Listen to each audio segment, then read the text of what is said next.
মালদা শহরের রথবাড়ি এলাকায় জাতীয় সড়ক অবরোধ করে সিপিআইএমের বিক্ষোভ সমাবেশ। মঞ্চে মোহাম্মদ সেলিম, মীনাক্ষী, শতরূপ সহ শীর্ষ নেতা নেত্রীরা। মালদা শহরের বৃন্দাবনী ময়দানে সভা করার কথা ছিল, অনুমতি পুলিশ না দিলে হাইকোর্টে যায় সিপিআইএম।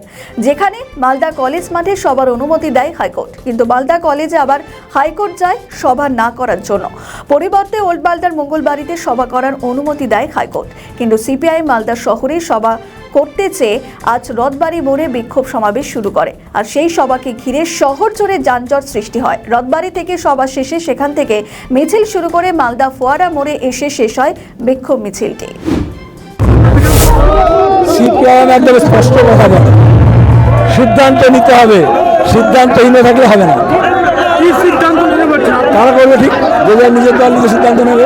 আপনারা কি বিএম বা হুমায়ুন কবিরের দল সেরকম কিছু বলেছি আমি, যেটা বলিনি সেগুলো কেন বলছি? দাদা বেলডাঙ্গা নিয়ে কি বলবেন? বেলডাঙ্গা নিয়ে বলে দিয়েছি, অনেক আগে বেলডাঙ্গা গিয়ে বলেছি। আমাদের ভিডিও ভালো লাগলে লাইক ও শেয়ার করুন, কমেন্ট সেকশনে আপনাদের মতামত জানান। আরও ভিডিও পেতে আমাদের চ্যানেলটিকে সাবস্ক্রাইব করুন এবং প্রতি মুহূর্তে খবরের আপডেট পেতে প্রেস করুন বেল আইকন।